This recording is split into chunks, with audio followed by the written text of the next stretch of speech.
বিজেপির বিরুদ্ধে টাকার বিনিময়ে ভোট কেনার অভিযোগ তীব্রমথার প্রার্থী ধীরেন্দ্র দেববর্মার বিস্ফোরক দাবি। আসন্ন ত্রিপুরা উপজাতি স্বশাসিত জেলা পরিষদ নির্বাচনকে সামনে রেখে ডেমছড়া কচুছড়া আসনে রাজনৈতিক প্রচার ক্রমশ জোরদার হচ্ছে। এই কেন্দ্রের তীব্রমথা প্রার্থী ধীরেন্দ্র দেববর্মার সমর্থনে একটি বাইক র্যালির আয়োজন করা হয়। র্যালিটি কচুছড়া এলাকা থেকে শুরু হয়ে বিভিন্ন এলাকা পরিক্রমা করে পঞ্চম নগর বাজারে গিয়ে শেষ হয়। এতে দলীয় কর্মী সমর্থকদের ব্যাপক অংশগ্রহণ লক্ষ্য করা যায়। র্যালিতে উপস্থিত প্রার্থী ধীরেন্দ্র দেববর্মা, অনুকূল দেববর্মা, যজ্ঞমোহন দেববর্মা সহ অন্যান্য নেতৃত্ববৃন্দ। প্রচারের সময় ধীরেন্দ্র দেববর্মা বিজেপির বিরুদ্ধে অভিযোগ তুলে বলেন, জনজাতি ভোটারদের প্রভাবিত করার চেষ্টা চলছে। যদিও এই অভিযোগের বিষয়ে বিজেপির পক্ষ থেকে কোনো প্রতিক্রিয়া পাওয়া যায়নি। এদিকে নির্বাচনকে সামনে রেখে ত্রিপুরামথা সহ বিভিন্ন রাজনৈতিক দল জোরকদমে প্রচার চালাচ্ছে। আগামী 12 এপ্রিল এই নির্বাচন অনুষ্ঠিত হওয়ার কথা রয়েছে। ভোটকে কেন্দ্র করে এলাকায় রাজনৈতিক তৎপরতা ও উত্তেজনা ক্রমশ বাড়ছে। জয় নিশ্চিত মানে 100+ নিশ্চিত।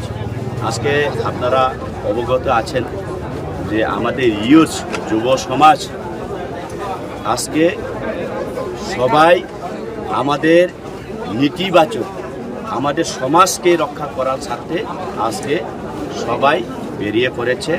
তো এখানেই বোঝা যায় যে আমরা জয় নিশ্চিত। আগামী দিনে 28টা আসনের মধ্যে আমরা কম পক্ষে হলেও 25টা নিয়ে আমরা সরকারে আসছি।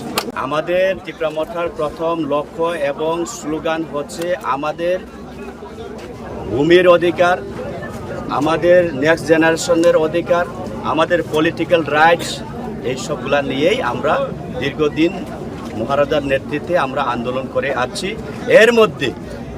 এর মধ্যে আমরা যতটুকু প্রশাসনিকভাবে আমাদের জনসাধারণের কল্যাণের জন্য বিভিন্ন সার্বিক উন্নয়নের জন্য আমরা কাজ করেই যাব।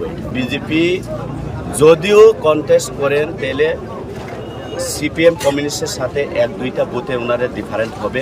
তো আমাদের সাথে তো ওনাদের তুলনা না করলেই ভালো।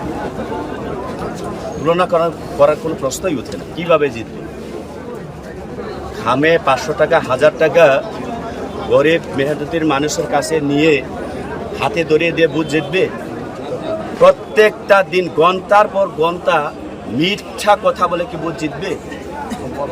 কখনো জেতা যাবে না। কারণ রাজ্যের এডিসি এলাকার টিপ্রাসারা যথেষ্ট বুঝতে পেরেছে, 70 বছর রাজনৈতিক করেছে। এখন আমরা আমাদের ব্যক্তিগত মৌলিক অধিকারের জন্য আমরা আওয়াজ তুলেছি এবং আমরা একদিন জয়ী হবেই। রিপোর্ট সংবাদ প্রতীক্ষা।